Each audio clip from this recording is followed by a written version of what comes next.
In a lot of ways, Elden Ring Nightreign is something I've been asking of From Software ever since I've had my first multiplayer co-op experience in Demon's Souls all the way back in the PlayStation 3.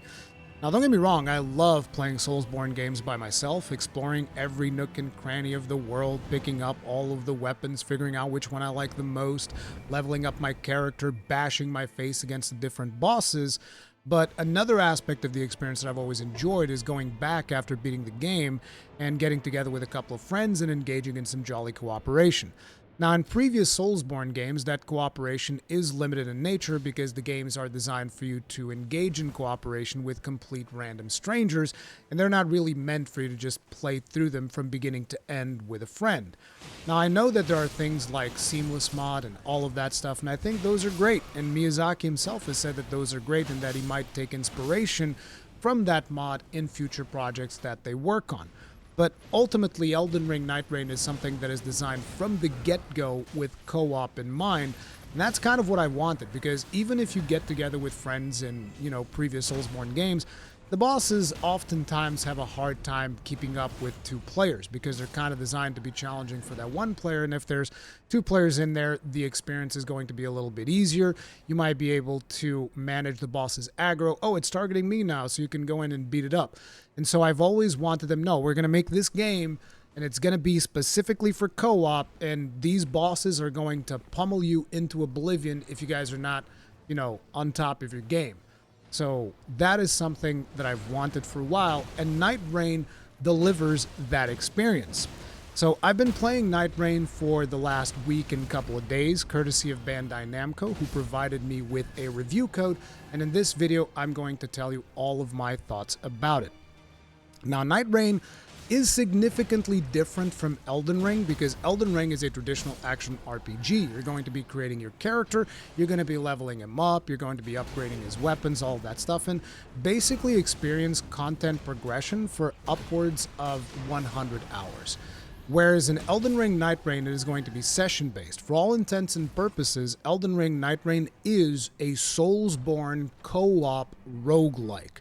So in between runs, your progress is going to be reset, but there is a system, which is the relic system, that is going to give you a form of permanent progression in between runs in the form of like these minor stat buffs, and even though some of the relics are actually kind of major because they're going to change the way that some of your character's abilities works and all that, but I'll get into a little bit further detail when we get into the relic system.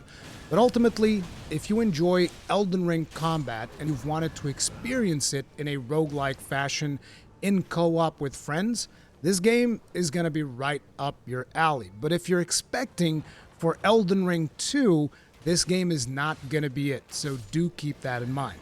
Now, as per usual, whenever I'm doing reviews, I like to get started by talking about visuals and sound. Now, the visuals of this game are pretty much in line with the visuals of Elden Ring, so if you like those, you're going to like these, and it's the same thing for sounds. Now, for those of you that may have not played Elden Ring and you're considering jumping into Nightreign because you like the session-based gameplay more than the prospect of playing the 100 hours plus campaign of the original Elden Ring, my opinion on the visuals is that they were absolutely phenomenal. I love the art style. Performance-wise, this is fairly optimized. It runs fantastic on my rig. But, as per usual with GPUs nowadays, your mileage may vary. I've played all of my game time on a 7900 XTX. I've also tried out on my 6900 XT. Also, no really big issues there. So, from a performance point, I personally don't have any complaints. But again, I want to always put the caveat, your mileage will vary greatly because GPU quality nowadays, it is what it is. But yeah, art style, phenomenal. Visuals, phenomenal. Animations, fantastic. Sounds also sound great. The soundtrack is really good as well. The main difference between this and Elden Ring, particularly when it comes to soundtrack, is that Elden Ring is going to have way more tracks because it is a bigger game that is designed for you to have like that longer experience, whereas in here it's session-based, so you're going to have a little bit less tracks and all that stuff. But still, fantastic quality as far as I'm concerned. Now, from a story standpoint, which I'm not going to get into spoilers or anything like that, but basically the story is going to be experienced in this thing called a remembrance. So the way that it works is you're going to go through and let's say you play Wilder, and you go through and you do a match with Wilder. And then eventually after you finish that match, you have this journal entry that shows up. And at certain points, the journal entries are going to be like, okay, your character has remembered something. You can experience this remembrance at this point. And that lets you go into this foggy looking realm where you're going to be interacting with the different NPCs, other Nightfarers, and sometimes other NPCs that show up in Nighthold, which is your hub. And then you're going to learn more about the story of that character. And then eventually they're going to give you missions that are going to be very specific in some objective that you have to do during an expedition. Sometimes those missions will be separate instances outside of expeditions, but other times they'll be in the expedition. And that's where things get a little bit annoying from a gameplay perspective, because if people are just trying to get through into an expedition and you need to go do your own personal objective that might clash with somebody else's objective, things can get a little bit annoying.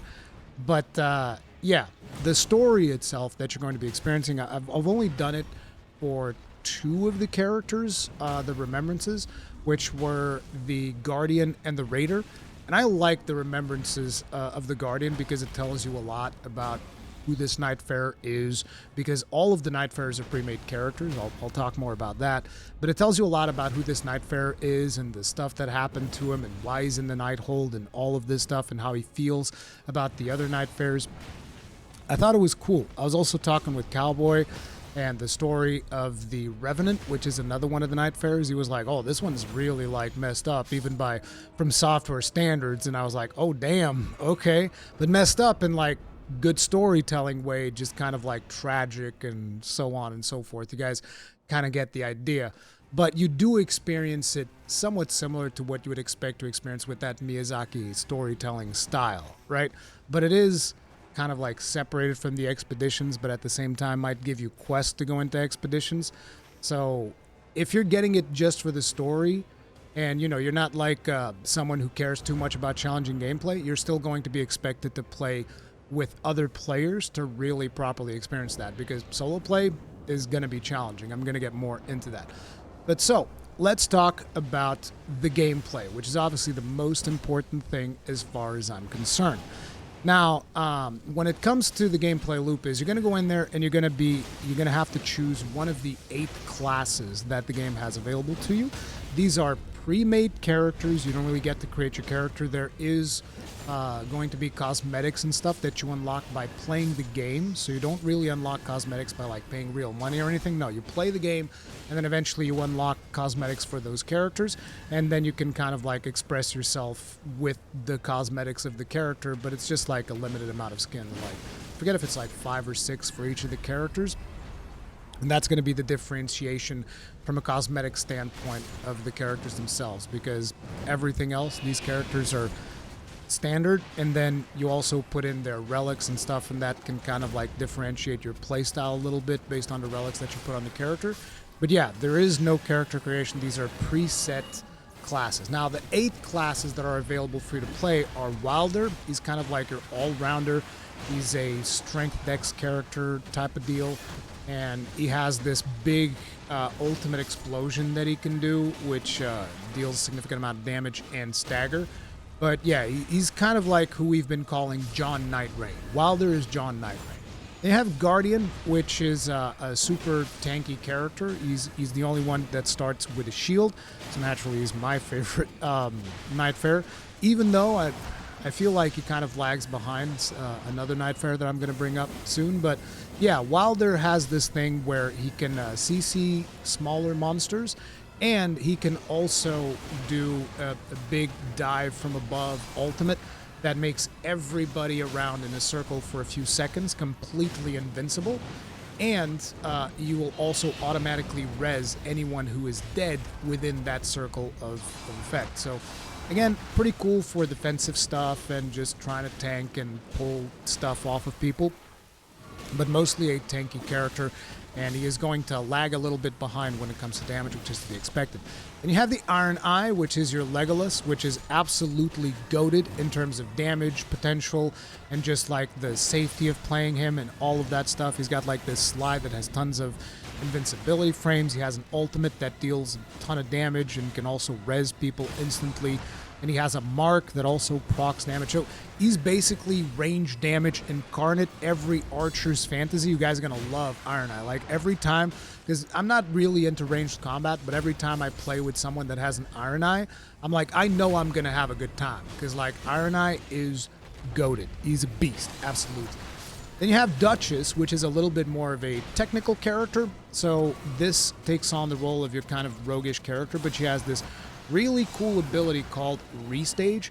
And what that does is it basically does the damage that you've just dealt. I think it's like half of the damage that you just dealt. So let's say some of your teammates do an ultimate that deals a ton of damage. You go in there, pop Restage, instantly deal all that damage over again. Or let's say somebody goes in, does a critical strike. Like, you know, when you stagger the monster, then you go in and do a visceral attack. Restage, boom, monster takes like half of that damage instantly again. So it's really, really good, but a little bit more of a technical character, super fun. Then you have the Raider, which I've played a lot. And Raider is your Unga Bunga, okay? He goes in there, monster's about to deal damage to you, like, nope, don't think so. I'm going to actually headbutt you in the face with poise through your attack. And it is very, very satisfying. So you basically just poise through their attacks, headbutt them, and if they hit you during that animation, you're going to deal additional damage. Then his other thing is he just summons a big friggin' pillar from the ground, which also increases the damage of everybody near the pillar, and huge stagger potential, decent amount of damage. Really, really cool. Like if you want like a big giant dad build, giant, you know, the ones that we had all the way back in in Dark Souls 1, Raider's the way to go. Then you have Revenant, which is kind of like this summoner class. I don't know too much about it because I haven't played this one at all, but you have like these summons that you can pull off, and they're on a cooldown. But yeah, if you want to play like a Necromancer type class, that'll be Revenant. Then you have Recluse, which is a spellcaster, but it has this system where you have to extract magic from the monsters, and then you can cast these different spell combinations. This class actually requires a significant amount of coordination between your team. Then you have Executor, which is like, if you really enjoyed Sekiro, then you should probably play Executor, because he's like your katana guy that is going to do parries and do all of that good stuff. But yeah, you have all of these Nightfarers, which are your classes, pre-made classes. You choose from one of those, and then you go into the expedition, and each of these has kind of like a role. So the Wilder is a damage dealer, Guardian's kind of like a tank, Iron Eye is range damage dealer, Duchess, damage dealer. Raider is kind of like a hybrid between a tank and a damage dealer. Revenant is kind of like a utility class almost, where there's summons and stuff like that. Recluse, big damage dealer, and Executor also kind of like a hybrid between more damage dealer with a little bit of tanking, because you can parry and do all of that good stuff. But ideally, when you are going in, particularly if you're going in a party of randoms, you want to have like a big frontliner and then like 2 DPSers, and hopefully one of those will be ranged, because that is going to give you the widest amount of options to tackle as many bosses as possible with all of the different outcomes that can potentially happen. But having said that, each of these runs almost feels like, if you've ever played an MMO, it almost feels like a little co-op dungeon that you're doing, and you're going through, and then at the very end, you're going to face 2 bosses along the way, and then at the very end, you're going to face one big final boss. And personally, I love that, because one of the advantages of this being a roguelike is, like, say for instance tomorrow From Software releases Elden Ring 2, and you're thinking about playing it with friends because you love the co-op experience. What's going to happen is you and your friends are going to have a tough time syncing up, because one of you is going to have more time to play than the others, and you're going to be advancing a whole lot more than the others. And then eventually you're going to have to like backtrack and play lower level content to play with your friends. And at that point, it might feel like you're carrying them way more, and they might feel like they're not contributing as much to the fights. And it's kind of like a strange situation unless you're able to perfectly coordinate your schedule with your friends. It becomes kind of rough, right?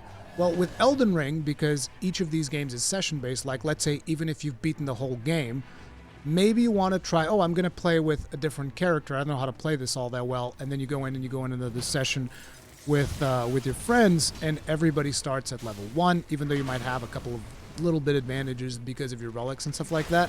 In the grand scheme of things, it is not as major as like being, I don't know, 50 levels above somebody else in Elden Ring, right? So the session-based nature of it makes it much more co-op friendly, even if your friends don't have as much time to play as you, or if they have way more time to play than you, which is something that I can appreciate at 43 years old as somebody that doesn't have a whole lot of time. I think that this is going to be phenomenal if you have friends that like the Elden Ring experience. And yeah, so let's talk about that gameplay loop. So the way that the expeditions go is you're going to jump in, you have day one. Day one, you're going to be going through and you're going to be farming. So you're going to be killing camps and getting like upgrades for flasks and stuff like that.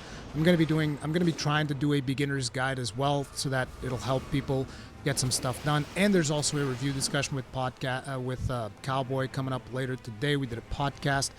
But yeah, day one, farm, you go in there, you're killing stuff and you're leveling up, and your objective is going to be to level up as much as you possibly can, because levels in this game matter way more than they do in Elden Ring, because I think that the max level is like 15 or something like that.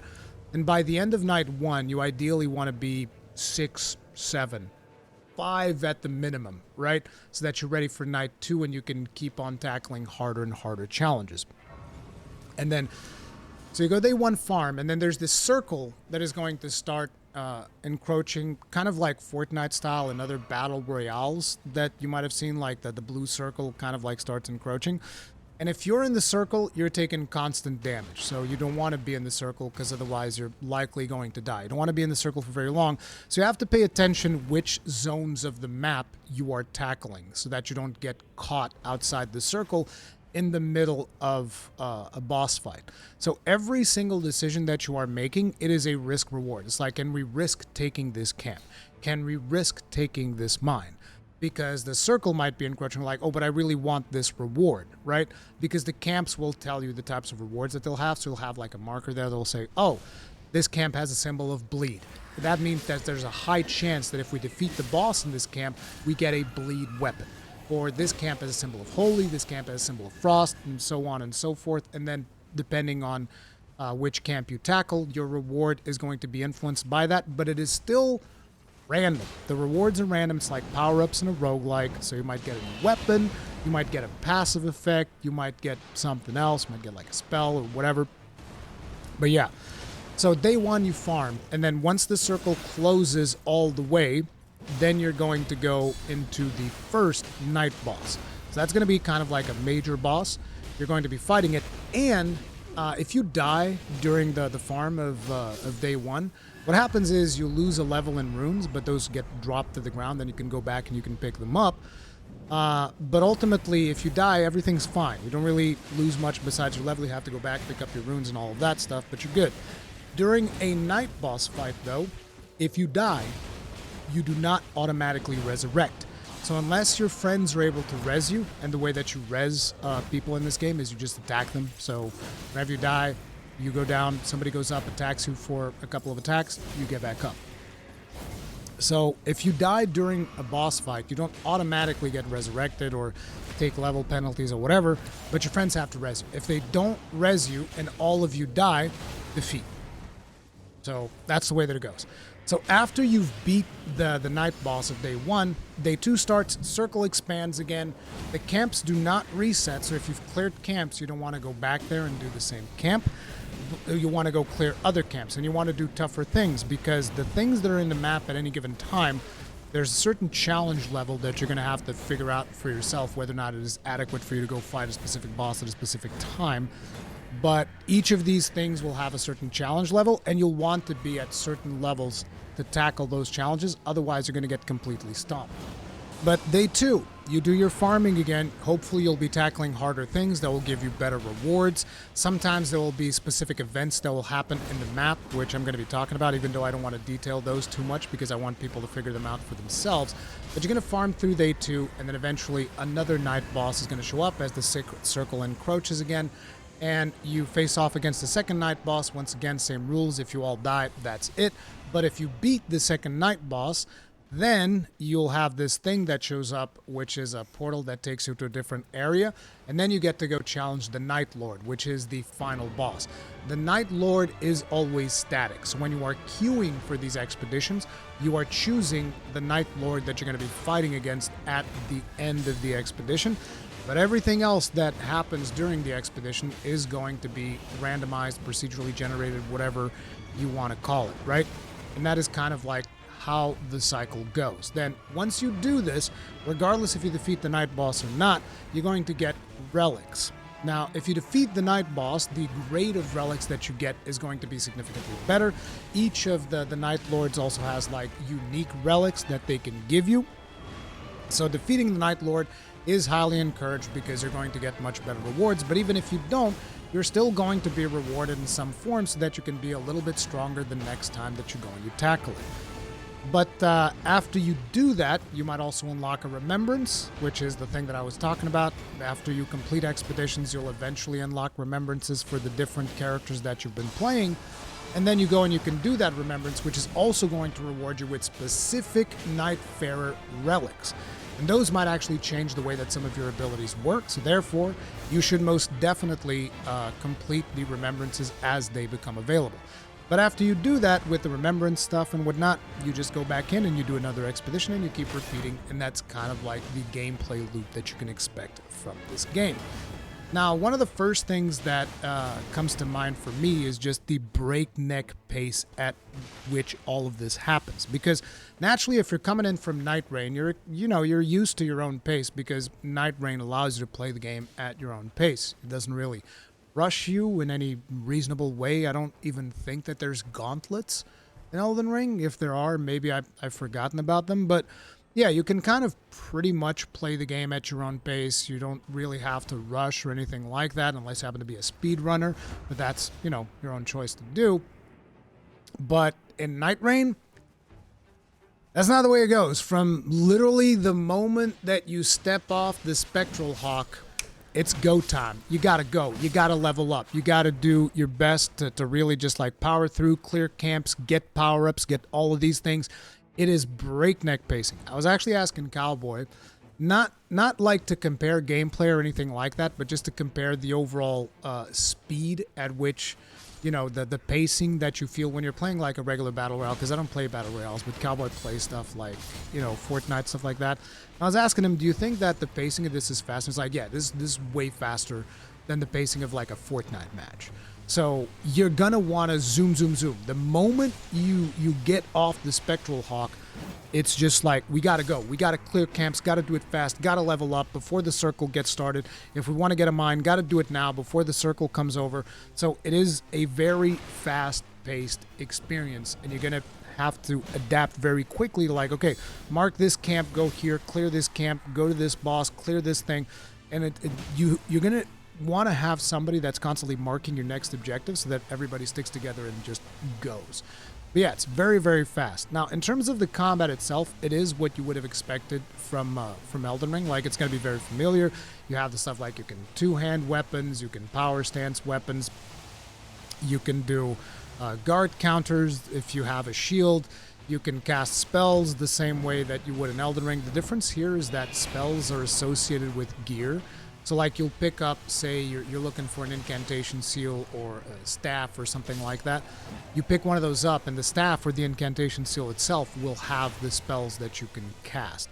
And then if you want different spells, you're going to have to equip a different staff. You're going to have to find another one. You're going to have to find another seal, another thing like that. I haven't cast a lot of spells. I've mostly just played Raider and Guardian because those two classes I like the most. And I've had limited time to play, so I want to make sure, okay, I know what I'm doing with these two classes so that I'm not wasting anyone's time when I'm jumping into a match, right? But, yeah, combat works like that. Now, one of the big differences is that every single Nightfarer has a passive skill, a regular skill, and then an art.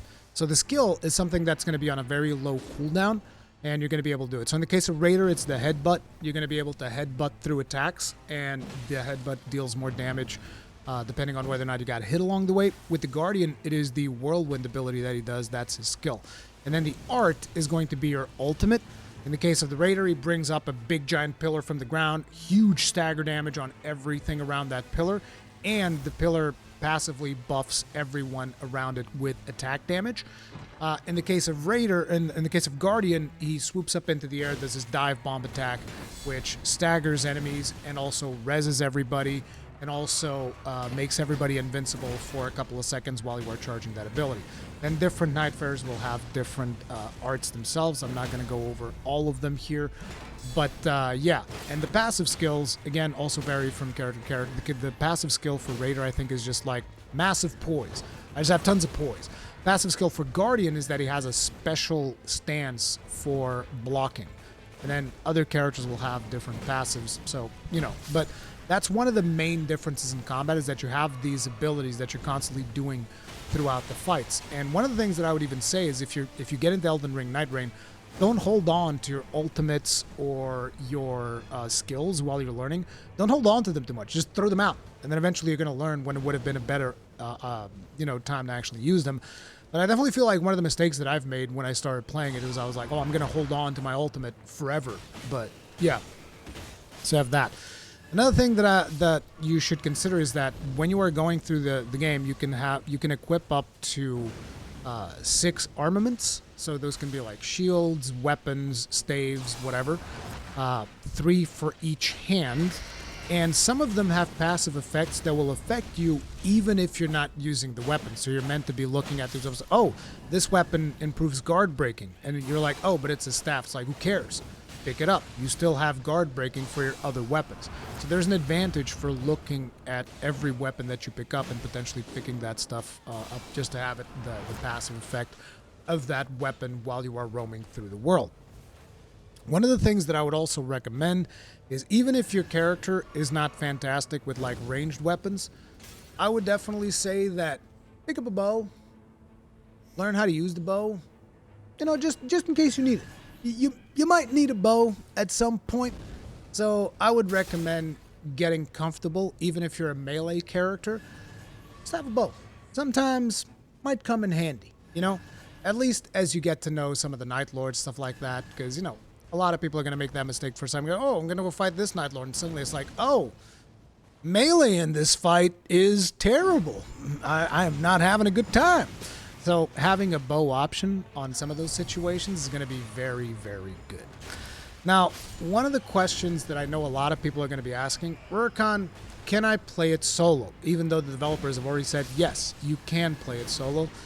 I'm going to go ahead and add a bit of a caveat to that. You can play it solo if you're really good, unless they massively adjust the solo experience from what we had during the review period. Is like listen, you can play it solo if you're like Lobo's level of skill. Sure, go right ahead. I mean, up until the recording of this video, I don't think that like Cowboy has done any completed any solo runs. I haven't completed any solo runs, and I've tried. It's tough. It's a very different experience than when you are playing with other players.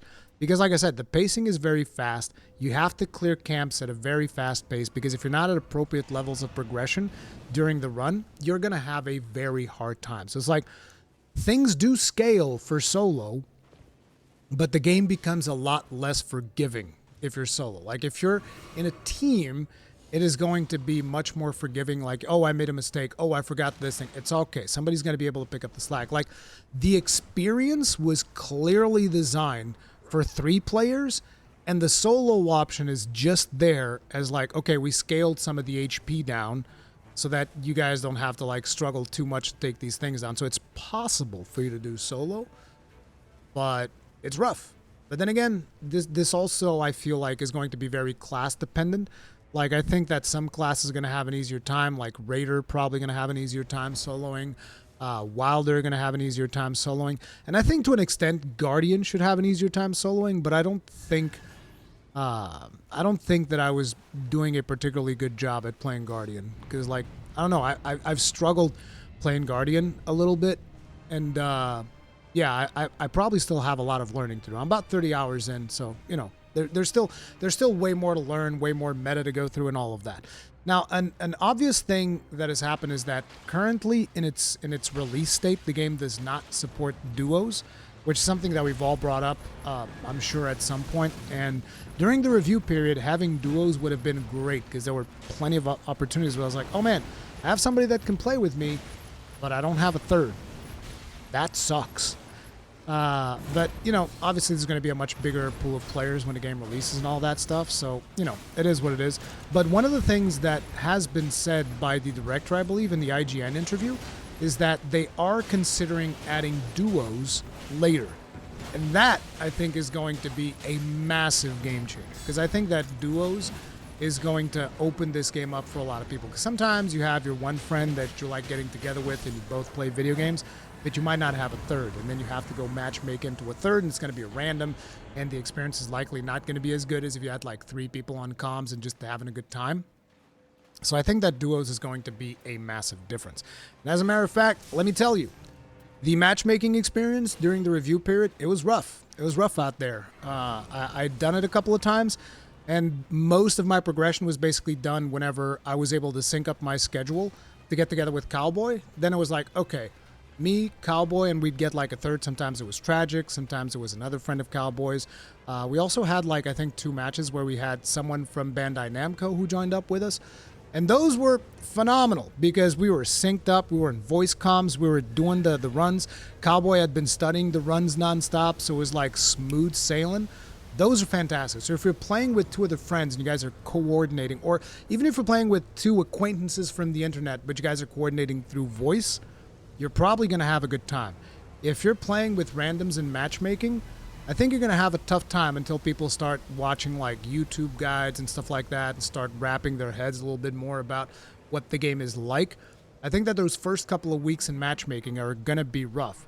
But I don't necessarily think that it is a bad thing that the game is this level of challenge. As a matter of fact, I love it because I love the fact that I can go up into a boss, sometimes even with like a full pre-made, and get my ass kicked. Because it does feel like you're progressing through these fights. You're learning. And I think that's cool. I know that a lot of people nowadays, you want to go in there, you want to like, oh, I don't have time. I don't have time to waste 40 minutes to play the game and then get to the boss and die. And it's like, well, if you don't have time to do that, I don't know what to tell you. Like, I think that the most fun is learning these bosses by going in there with friends and you're all like experiencing what the boss strategy is going to be, how you're going to be tackling it. And I think that's a ton of fun, but that's just me. Anyway, let's talk about replayability. So a lot of the things in the map are going to change. The camps that are in there, the bosses that are in those camps, the location of churches, which is where you can get like your upgrades for your Estus flasks or the flasks of tears, whatever they're called in Elden Ring. And sometimes there's also these dynamic events that happen. Like one of the ones that was made public, I think, was the lava crater event. There's this big crater roughly in the middle of the map. And you go down there, there's a bunch of like really strong monsters. And then at the very end, there's like a special event that gives you like special rewards and stuff like that. So those are things that you usually want to do in night 2. And yeah, they give you a significant degree of variation because then you have like, oh, there's the snow event, there's the rot event, there's this city thing event, and there's all of these different events that take place that kind of like change the format of the map. And then there's also like sometimes certain bosses might dynamically invade you, like you're playing through the game and suddenly Margit comes up and is like, hey, what's up, bro? I'm gonna come in here and beat your ass. And you have to go ahead and show him who's boss. And sometimes other Night Lords might invade. There's even a certain Night Lord that shows up and curses your whole party until you go talk to him. So then you have to go talk to him to lift the curse. So there's some interesting things that are going to happen that are going to keep things fresh for a while. But naturally, there's only so much that they can do with that until they eventually add more content to the game, which they have said that they will. So I think there's likely enough content here for people to play for at least like 100 hours, depending on how many Nightfarers you're planning on playing. If you're planning on doing all of the Remembrances for all of the Nightfarers, I would expect bare minimum like 80 hours just off the top of my head.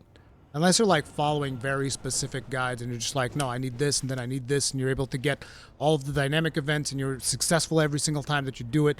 But like, if you're going to have a couple of fails here and there, I think like 80 to 100 hours if you're doing all the Nightfarers. If you're just playing one Nightfarer and you're just doing one and you want to do everything with that one character, then I think you can bump that down to maybe like 30 to 40 hours or so, which for the asking price of $40, I think that's pretty reasonable.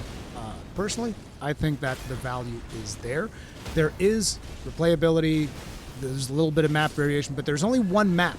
That's the thing. There's only one map. It's just the map kind of like changes depending on what is happening in the map. The camp location changes, church location changes, but there is limits to that. It's not like, oh, it's completely different every single time. No, you're going to be identifying things. Like if, say for instance, there's a castle in the middle of the map. That castle is going to, be static in the way of the layout of that asset, right? So oh, I'm supposed to go downstairs through here, then we kill this boss, then we go upstairs all the way, then we kill these bosses up top. And, that stuff is kind of like the same, but the bosses themselves will change. Like sometimes you might go to that castle and you'll find like an elder lion there. Other times you go to that castle, there's a bunch of banished knights. Other times you go to that castle and there's like colossuses up top. Other times you go to the castle and there's crucible knights. So there's like enemy variation that can spawn in that same location, but the location itself is essentially the same. It's just the enemies that are there are going to change, and therefore the tactics that you are using to tackle those enemies is going to have to change as well. So now let's talk about some of the downsides, some of the things that From Software might still have to work on. So one of those that I would bring up is resurrection with certain weapons, like the hitbox of resurrection can get really frustrating. Specifically, like, because I played a lot of Guardian, and trying to res people with a halberd is just the worst experience, because, you have to hit people a bunch of times to res them up. And you're like, you throw the halberd forward, and it's like, it looks like you hit somebody, but you didn't, and so it doesn't count towards the res. And you're like, come on! Because when you're rezzing, it means that this person has died against the boss, and you have to do it fast, because otherwise the res expires and they die and they lose a level, and it's annoying. So you're trying to res them fast, and the boss is on top of you. You can't miss. And so there are some weapons that kind of suck to res, and certain Nightfarers are not particularly good at rezzing either, which in a way is fine, but there are a lot of times where it feels like, no, I definitely hit that, and it didn't count towards the res. So I don't know if they maybe need to increase the hitbox of rezzing a little bit to make that a little bit better, or if it's just intended that, rezzing is hard. Don't die. But yeah, resurrection would be one of the pain points. One of the pain points for Cowboy specifically, for me, not as much. There are some times where I've missed this, but man, Cowboy, whew, he hates this. The double jump. So you can jump in this game. There's no fall damage. There's like this, there's a super fast sprint for you to navigate through the maps at breakneck speed. And there's this thing where you jump off of walls. And so sometimes jumping off, because you can jump off of a wall and then mantle over it. And sometimes it doesn't register properly. Okay, so you're stuck in there like jumping up, right? And it gets a little bit finicky at times. Now, I don't really have like a major reason to complain personally, but Cowboy has been like struggling with that. He hates it. So I don't know. Your mileage may vary with that one. Maybe it's related to the Nightfare that you're playing or whatever. But yeah, double jumping can be a little bit finicky sometimes. Now, one of the things that I will say is the camera lock-on can be extremely frustrating. Because you see, there's a lot of bosses that you'll be fighting in Elden Ring, and usually if you ask someone who's played Elden Ring, you're like, oh my god, I'm trying to fight this dragon, but his head keeps wobbling and I can't target the part. It's like, just turn it off. Just don't lock on. That's what a lot of us will tell you. We'll be like, okay, so for that boss, just don't lock on. And it's like, that's fine for Elden Ring because the pacing is different. So it's okay if you take a little bit longer killing a boss. It's not the end of the world. But in Nightreign, if you take longer to kill a boss, that can be the difference between like an additional level. That can be the difference between the circle encroaching on you and murdering your whole team. That can literally be the difference between life and death if you're, whiffing on hitting a boss because the lock-on is a little bit fucky.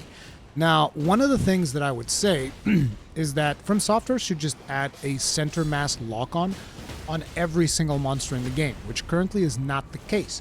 Some monsters do not have a center mass lock-on, and they definitely should, because targeting some of these monsters is annoying as hell, And, you know, relying on not locking on is just very, very annoying because the camera itself can get a little bit finicky.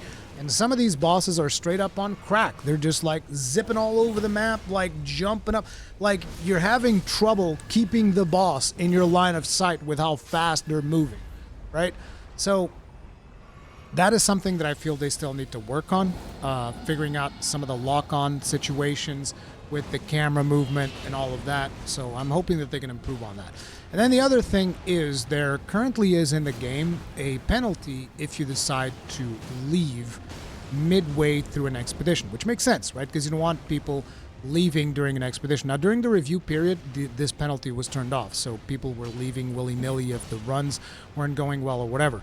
But this is something that they might need to change, particularly if you have, let's say, you're doing password matchmaking, which is an option that you can do. You can also just form a party if you want to. If you're in a pre-made party, or if you're doing password matchmaking, there should be no penalty, but currently there is. We're not exactly sure what that penalty is going to be. I'm assuming it's probably going to be like some matchmaking penalty. You won't be able to matchmake after you quit out on somebody, which again, makes sense that they're thinking about that, but for password matchmaking or pre-made parties, that shouldn't even be a consideration because, you know, if you're playing with your friends, you're like, oh, this run's going really bad, let's reset and have a do-over. That should be a perfectly valid thing. Now, if you are playing into matchmaking, yeah, you shouldn't just quit willy-nilly because you're screwing 2 other people out of a run. But at the same time, I feel like there should be an option to vote on it. Now, I know that there's obvious elements of toxicity that are going to happen in situations like that because it always does. Like, there's going to be that one guy who's like super try-hard, sweaty boy, and he's like, oh, we're level 5 instead of 6. Guess this run is over. And, you know, I understand why, but at the same time, like, I think that you get to a point where it's like, okay, if you vote and 2 out of 3 people say, no, we're sticking with this one, then you have to do it. But you have to at least give people the opportunity to vote. Because let's say you just have a really bad beginning, it's almost impossible to recover. Like, let's say you get to night 1 at level 3, like, that run is likely over. If you manage to save that run, that is going to be the biggest clutch of all time, like butt clenching, friggin' super sweat mode, like you're sweating buckets straight up. You're going to need a shower after that match. That would be the only way, okay? If you're level 3 at the end of night 1, you're just kind of screwed. And so at that point, I can't blame people for being like, hey, can we just like, let's run this back, okay? Let's just vote this out, run this back, no penalty. So that'll be something that I feel like they'll have to learn a little bit more. But it is like a super solid effort for the first time that they're doing like a multiplayer dedicated game. And it is way more fun than I initially predicted because it is challenging. It is made with 3 players in mind, and I've just been having an absolute blast playing it. At 40 bones, I think it's a pretty easy recommendation. I'm going to be live streaming it. I also have a first expedition series coming out, which is going to be like the first couple of times that I've beaten some of these bosses. And hopefully you guys will enjoy the content. If you enjoyed this video, if it helped you out, make sure to hit it with a like, subscribe, bell notification icon, all that jazz, and I'll see you guys in the next one. Stay strong, stay safe, peace out.